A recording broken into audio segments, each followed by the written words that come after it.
presidente, con mucho gusto. Canciller General Almirante, muy buenos días. Muy buenos días tengan todas y todos ustedes.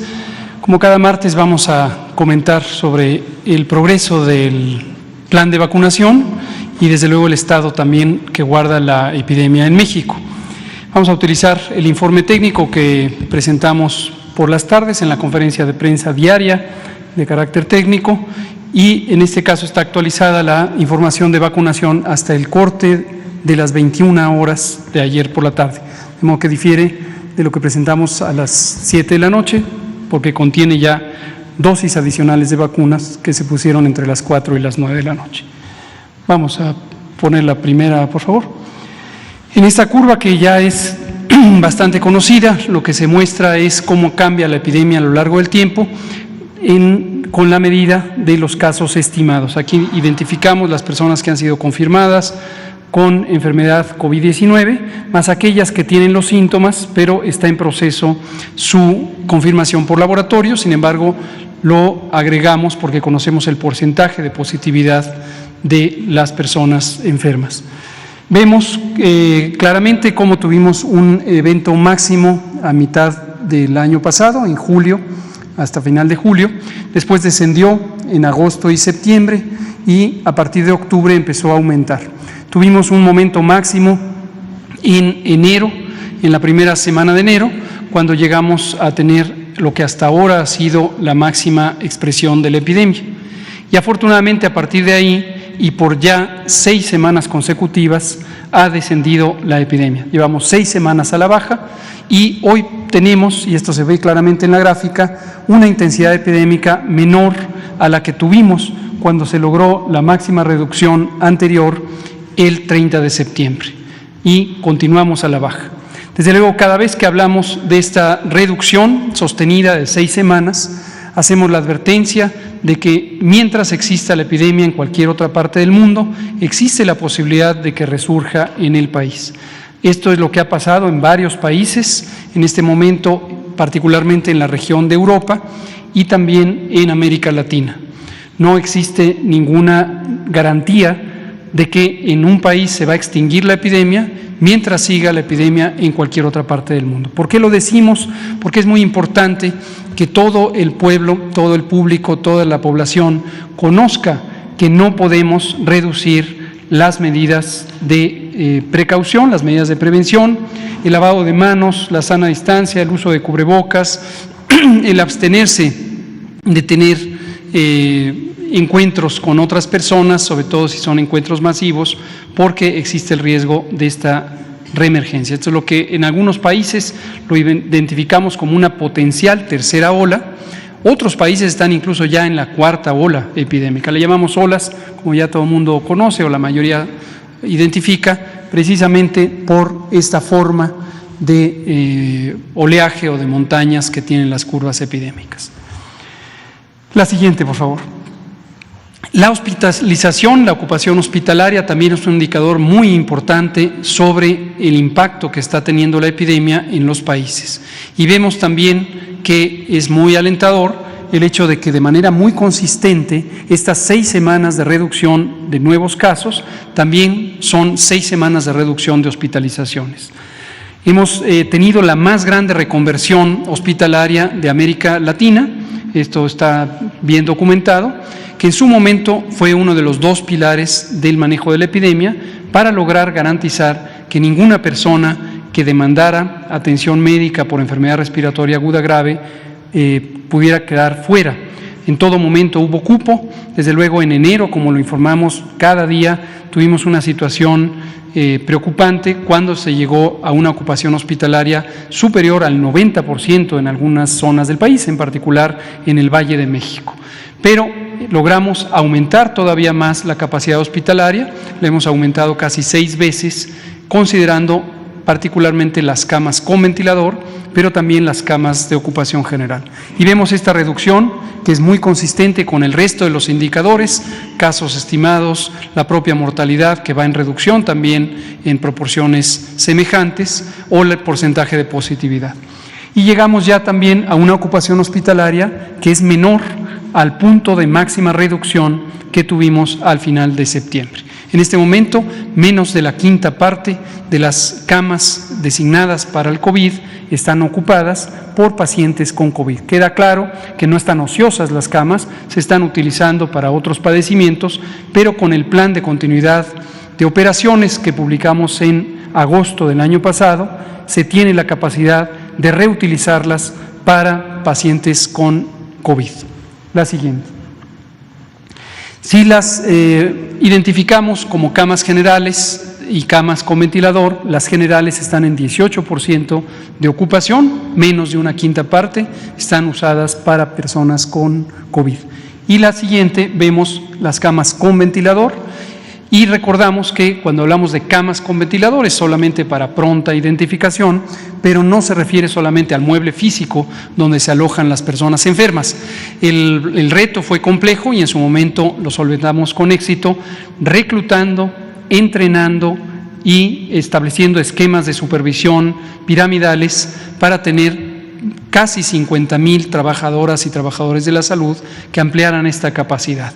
Recordando que México tiene un déficit de más de 240,000 personas trabajadoras de la salud y que en su momento no fueron formadas, entrenadas y mucho menos reclutadas, contratadas.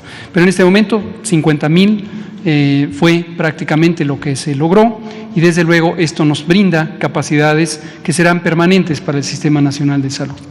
Y tenemos muy pocas entidades federativas ya con ocupaciones superiores al 30%. Vemos la vacunación, pasemos a este aspecto tan importante.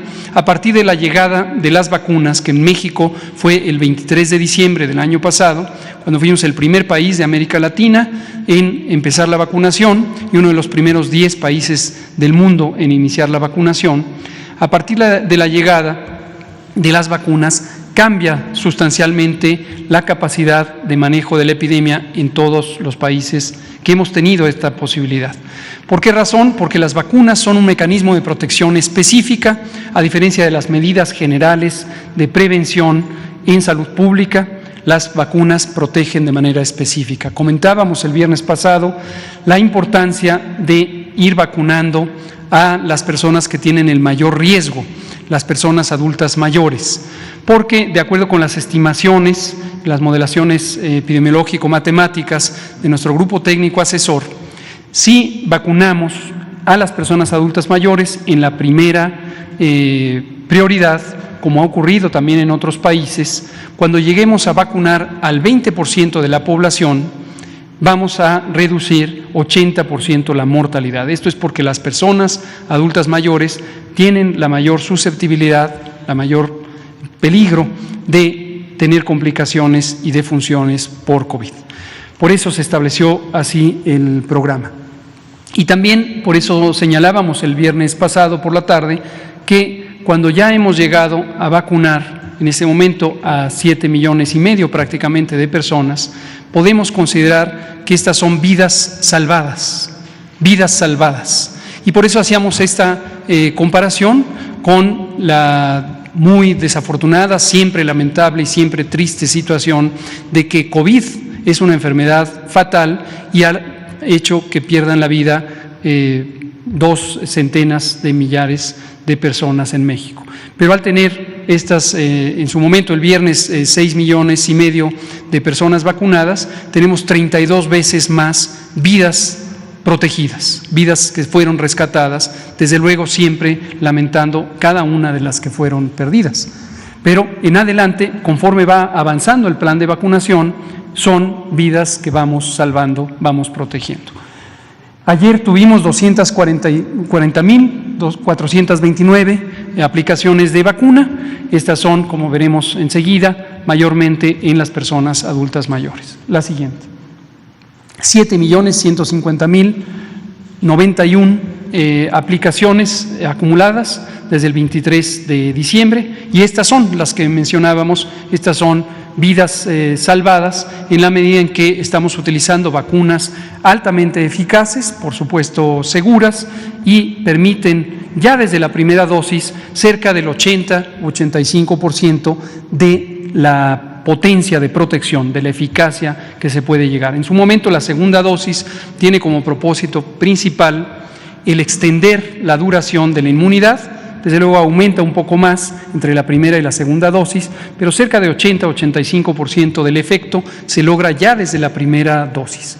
Recordar que no se logra de manera inmediata y que las personas vacunadas, y lo decimos particularmente en estas semanas de asueto para muchas personas, la persona vacunada no está protegida de manera inmediata.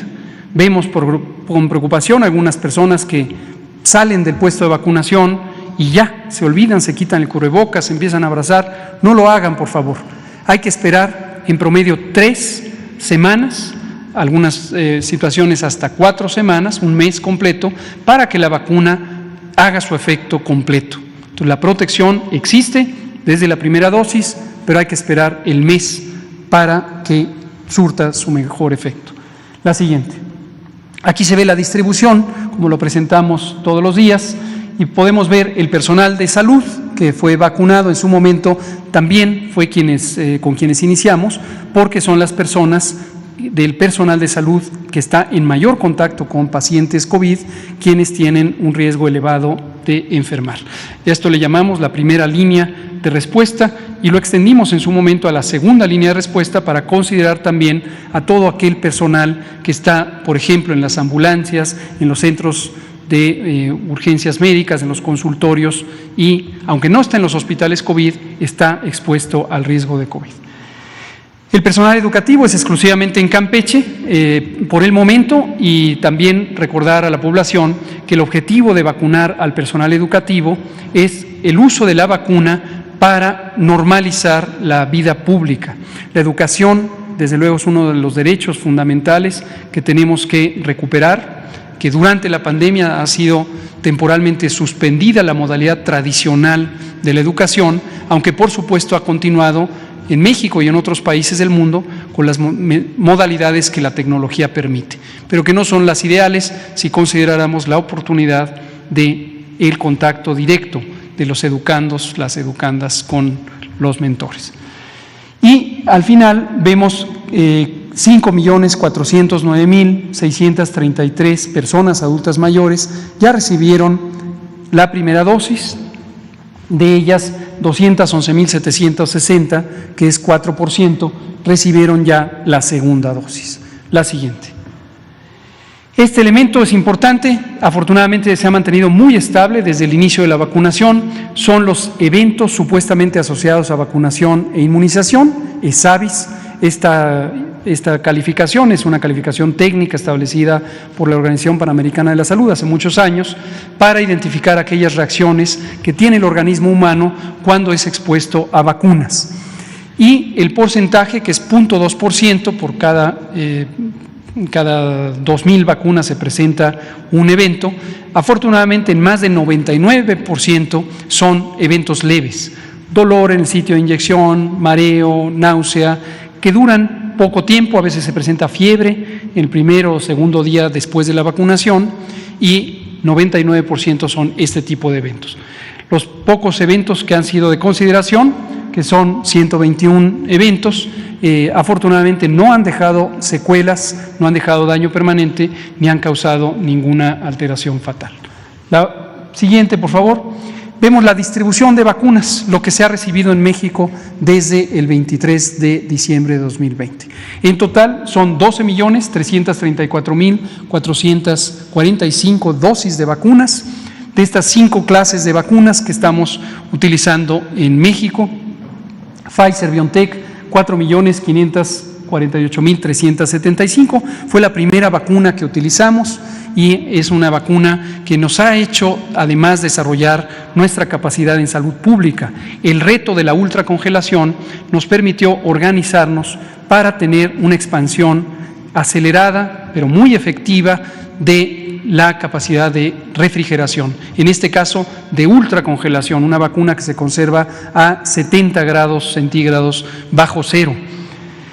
Después tenemos AstraZeneca. Originalmente habíamos recibido 800,000 vacunas que ya fueron aplicadas hace varias semanas a partir de un contrato que se hizo con el Instituto Serológico de la India, una empresa farmacéutica productora de vacunas que abastece a más de 94 países y al sistema de Naciones Unidas. Y recientemente tuvimos el abastecimiento, el domingo por la noche, a las 10 de la noche, tuvimos el abastecimiento de 1.5 millones de dosis de vacunas que fueron producto de la respuesta muy positiva del gobierno de Estados Unidos a la petición que hizo el presidente López Obrador y las gestiones del canciller Ebrard, quien explicará este proceso. De Sinovac tenemos 4 millones de dosis, también la mitad ya ha sido aplicada, la otra mitad recientemente llegó, han llegado embarques de 1 millón y en este momento ya se distribuyó lo más reciente para que sea aplicado esta misma semana.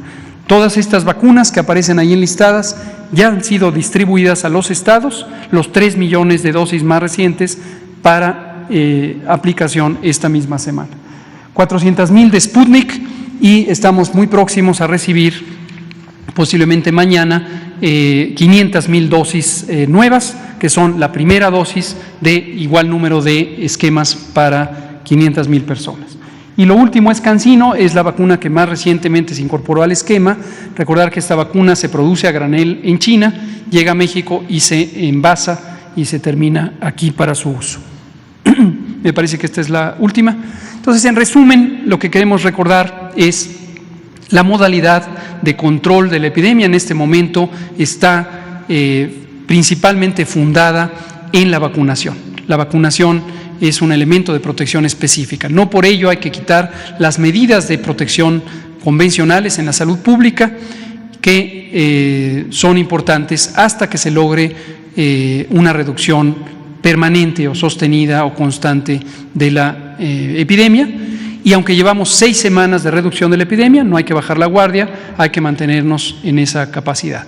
Las 32 entidades federativas están en reducción durante estas 6 semanas y estaremos muy atentos de que pudiera haber signos de algún rebrote para reaccionar ante ello.